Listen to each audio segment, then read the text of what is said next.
Yeah, I have to, yeah. So let me just go over these. Reliability is necessary but not sufficient. I have already talked about it. What is reliability? I did mention it is nothing but ratio of true variance divided by observed variance. So it is 1 minus error variance divided by observed variance. Well, this is Cronbach's alpha if you are working with variances and covariance. So this is the variance covariance table. Elements on the diagonal represent the variances of the item, and elements below and above the diagonal represent the covariances of the items with each other. So sigma 1, 2 means covariance of item 1 with item 2, covariance of item 1 with item 3, covariance of item 2 with item 3.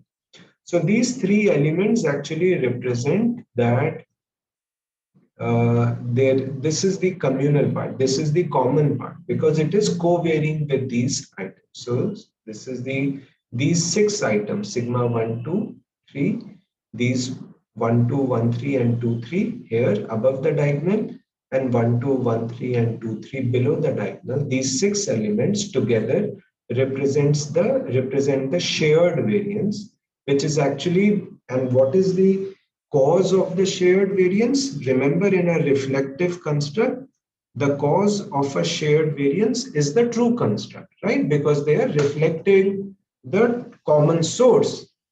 So these six items, they reflect the communal part. That means the shared part, the common part.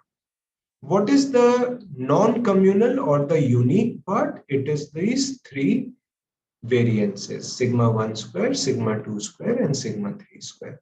So Cronbach's alpha is the ratio of true variance divided by total variance or the observed variance. So if you do this, you add these six items plus these three variances. Okay, this becomes the total variance, and the ratio of only the six divided by all nine, that becomes reliability, and this becomes the correction factor. So if you are working with covariances and variances, this is the formula. If you are working with correlations, this is the simplified formula which I showed you, and on which we have also done one example, k r bar divided by 1 plus k minus 1 R bar. This is the R bar is the average inter-item correlation, and K. So you simplify this formula, it will actually come down to the same thing. Okay, so it's the same. So as I mentioned that we look for today, 0.7 and above is what is recommended in research. So strong reliability is what you should uh, you, ideally you should try to achieve, or you should report. And if 0.7 means 70% of the variance is the true construct or the latent construct in the data. Yes, and the last thing is the standard error or the error of measurement. Okay, so the error of measurement is, we have already seen this formula. We said variance of measurement error. If you remember, we just did this. We said the overall variance multiplied with 1 minus r, right? This was the measurement error.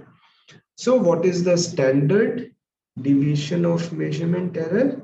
It is nothing but root of this 1 minus r.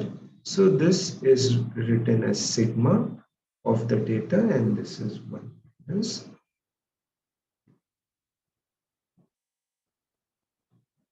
So the same formula. So once you know the reliability and you know the total variance of the data, you can get an estimate of what is the measurement error in my measure, and that can be accounted in your analysis while you are testing your regression. And this becomes the groundwork, or this becomes the foundation on which structural equation modeling starts to function. So it computes the reliability, it knows the observed data variance. Plugging into this formula, it can get an estimate of what is the measurement error associated with each item. This value is then plugged in, and your analysis of structural paths happen, taking into account the measurement